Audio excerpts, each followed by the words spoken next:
bánh giò, bánh trưng, bánh giò, bánh trưng, trưng gai, bánh giò.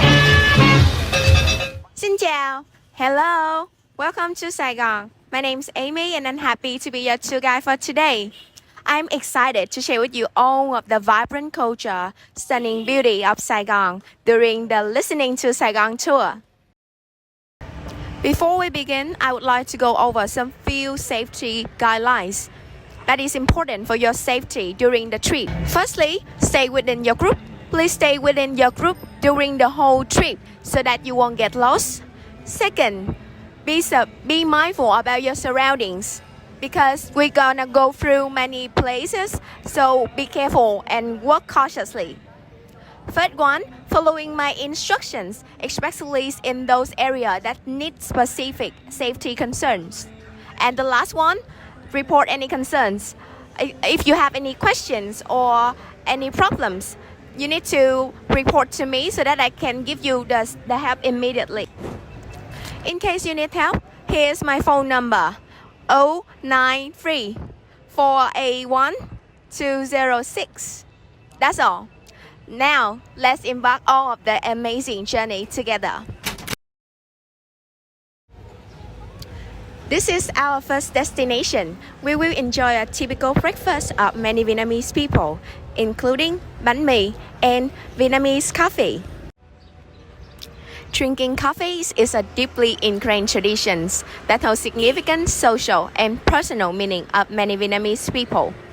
It symbolizes for warmth, connections, and the start of a new day. About this coffee shop, it is a popular spot for both local and tourists who wants to back in time and enjoy the nostalgic Saigon coffee style. These coffee shops offer a wide variety of drinks and snacks like beer biscuits, stick cakes, and etc. And now, are you ready to be a Saigonese in 1970s? If yes, follow me.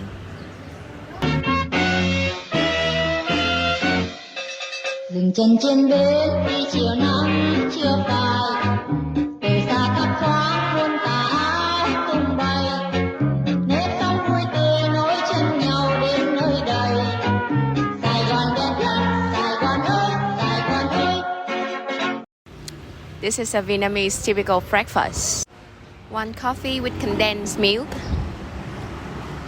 one bread with condensed milk too, and a cup of tea if someone cannot drink coffee. Vietnamese coffee is typically prepared with a small metal filter called a fin, with a slowly drips dark condensed into a cup of coffee. Then it's gonna be sweetened by condensed milk. You can both use it in ice and hot too. If you want something that is sweeter in the flavor, you can use it in a hot. But if you want something that is fresher, you can put ice into it and use it cold. Have anybody here eaten bánh mì before? How does it taste?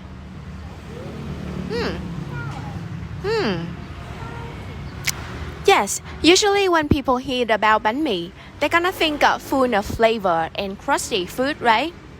But that is just one way of enjoying bánh mì. Vietnamese people do have another way to enjoy this kind of food. We're gonna take a piece of bánh mì and then we dip it into the condensed milk. After that, we have a sip of coffee. That is how Vietnamese people enjoy bánh mì in another way. Now, let's try it together.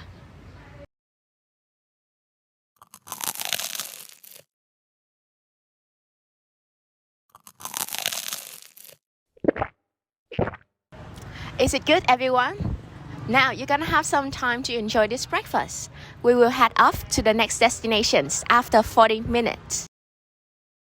And that's how Vietnamese people relish their breakfast. Now we're gonna move to the second place. It is Southern's Women's Museum. Before starting to give you some pieces of information about these museums, may I ask you some questions? When you hear the word Vietnam, what images that come across your mind? Men, war. Yes.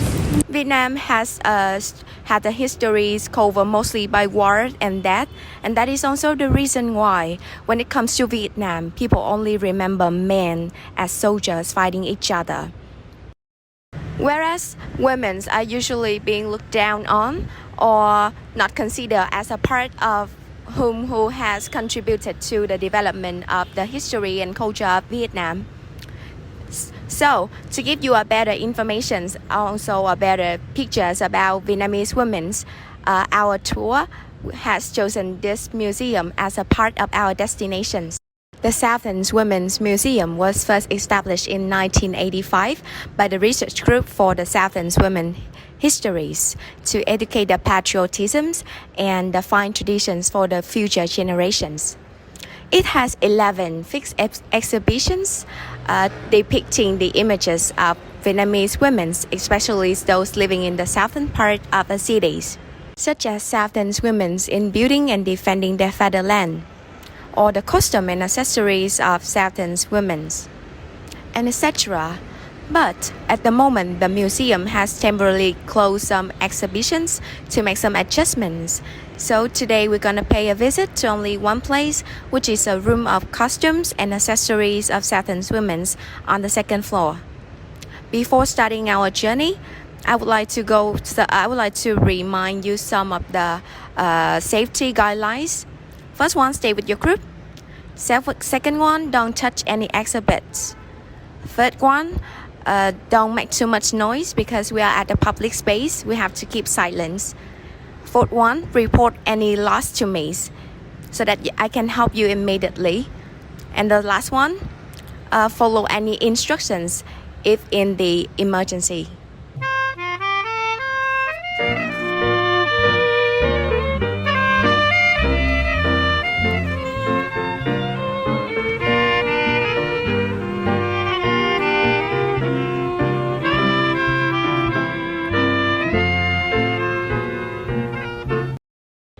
Okay everyone, so this is a room of costume and accessories of Southern Vietnamese women. There are 5 areas in these rooms. First one is the 4 and 5 panel dress, also called as áo tứ thân and áo ngũ thân. The second one is a development of áo dài throughout the times. Third one is the accessory used by the Southern Vietnamese women. Fourth one is the collections of many today's áo dài by the famous designers in Vietnam.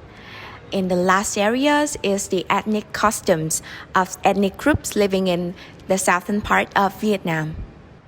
Okay, now let's go to each specific areas.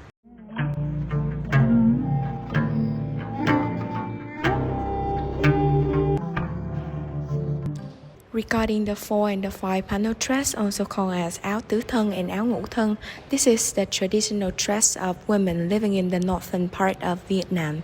Áo tứ thân was the peasant clothes, so that is why it was always made of the plain fabric with a dark color, except when it was to be worn in the special occasions like a festival or weddings.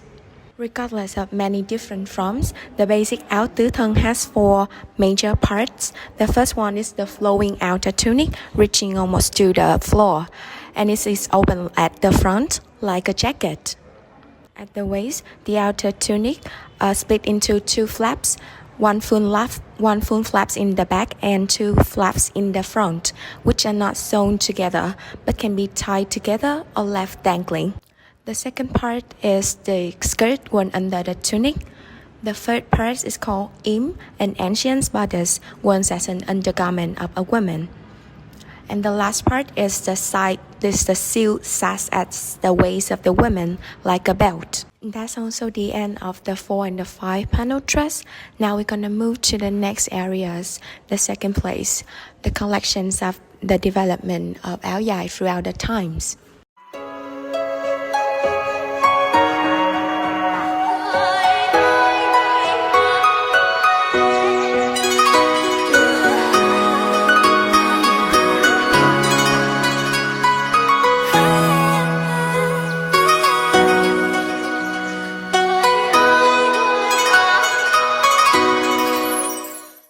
The history of áo dài is a long and a fascinating one.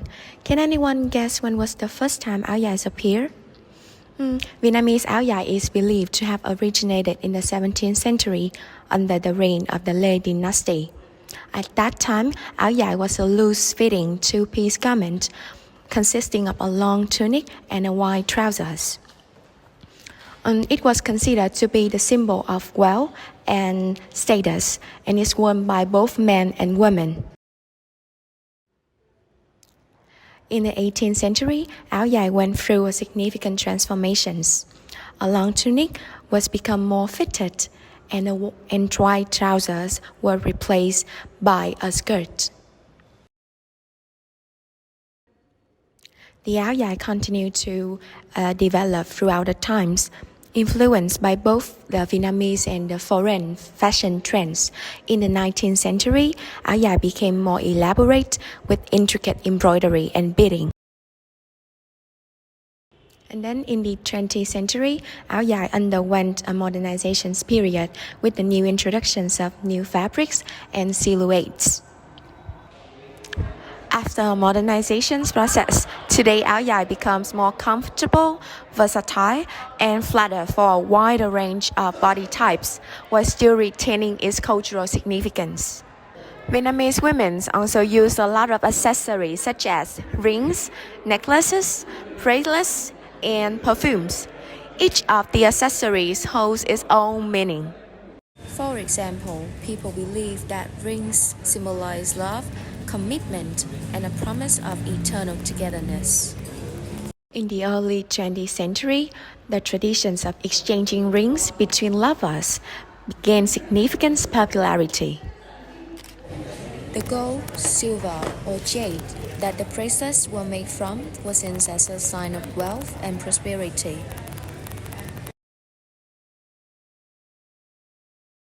Bracelets were also considered to be lucky charms. The clinking of the bracelet was thought to ward off the evil spirits.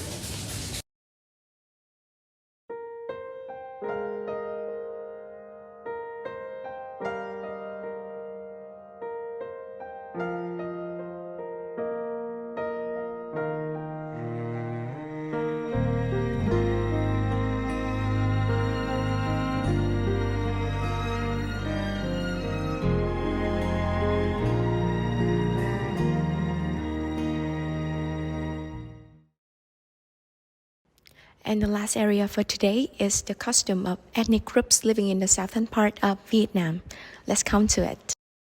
The museum also offered tourists a view of some costume of the ethnic groups living in the southern part of Vietnam, like Bà Nà, Sơ Đăng, Khmer, and etc. They have two main kind clothes, the daily clothes and the wedding dress.